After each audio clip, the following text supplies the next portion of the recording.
This is the Sony Xperia 1, the company's latest flagship phone, and it's the phone that I've been using for the past several weeks. It is a well-built piece of hardware and that 4K OLED screen looks beautiful, plus you get a very capable triple camera at the back. But is this phone worth the $950 asking price? Well, yes, maybe it is. Let's take a closer look. When I showed the Xperia 1 to a friend, the first thing that they said was that it looks just like a typical Sony. And that is not incorrect. The Xperia brand is known for its straight lines, flat surfaces and rectangular shapes. But the Xperia 1 is different. It is different from any other flagship Android phone, and not only with the fact that it doesn't have a notch or a cutout in the display. The phone is built around this 6.5-inch screen with a 21:9 aspect ratio. What this means is that the phone itself is really tall, but narrow at the same time. It is far from compact, but it is relatively easy to hold for something of this size. Another benefit is that more content can fit in a single screen, which is convenient when using apps like Facebook or Twitter.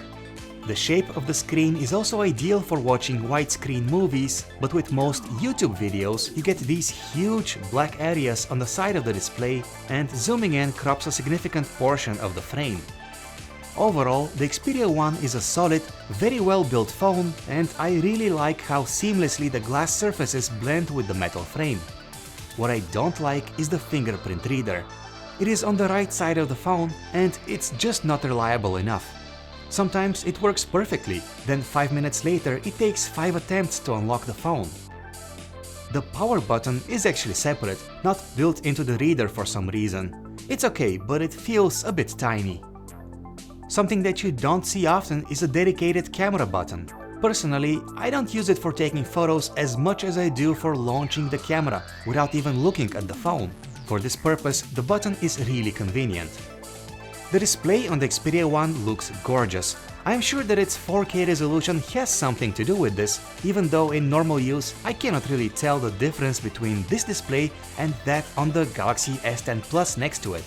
I should point out that to save battery, the phone only runs at 4K resolution when that makes sense. When using the gallery application, for example, or while watching 4K video on YouTube. But color accuracy could be better. By default, the colors are cold and saturated, probably to make the screen draw attention. You'll get better colors if you switch to the new Creator mode. This mode is meant to deliver more balanced, realistic colors, the kind of look that you want if you'll be editing pictures or video.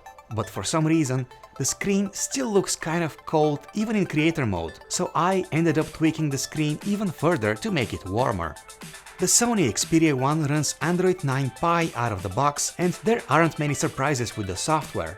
It looks and feels similar to what you'd get out of a Pixel phone, for example, and the amount of bloatware is fairly low. I really like how fast the software is, and perhaps the presence of the powerful Snapdragon 855 chip has something to do with that. 6GB of RAM may seem like a low amount in 2019, but in reality, the phone is very responsive.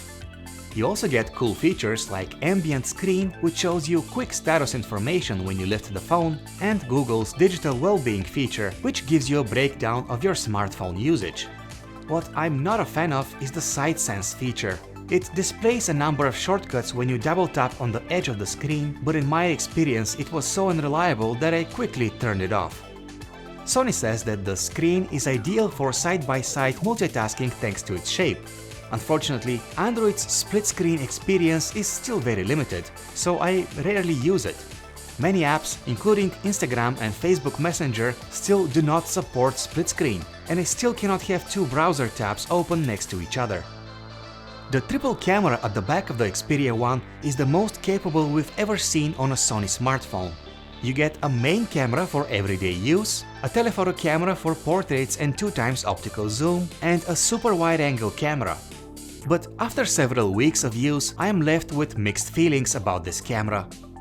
On one hand, the Xperia 1 takes very natural-looking photos. It doesn't overexpose images or exaggerate colors like some other cameras do, and that's a good thing.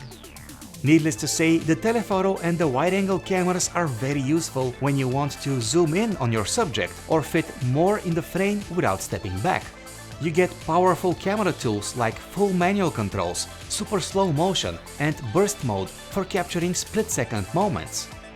Unfortunately, the camera software is in need of improvement. Right now on my review unit, the camera app is slow and takes forever to display the picture that I've just taken.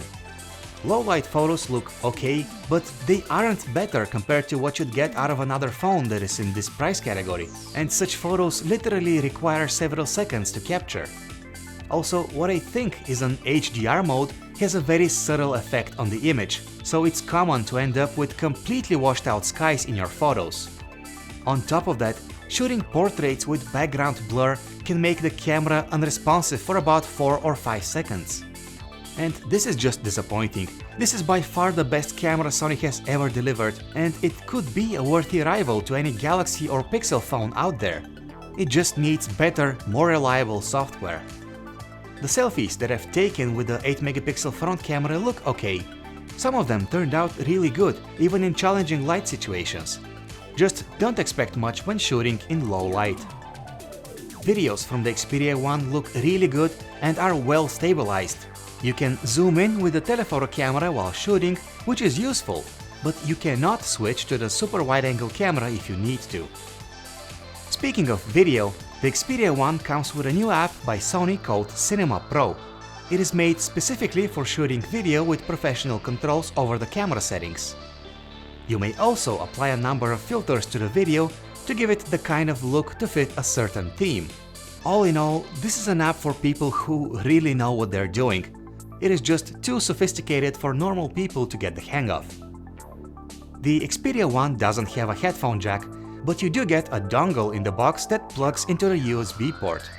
My review unit also came with a pair of decent wired earphones with a 3.5mm jack at the end. The built-in stereo speakers are loud and sound very clear, especially in the vocal range. They also have good balance, so you don't have one speaker sounding much louder than the other. One thing that they are missing is bass. And yes, we know that these are just phone speakers, but still, rivals like the iPhone XS and the Galaxy S10 produce more bass with their speakers.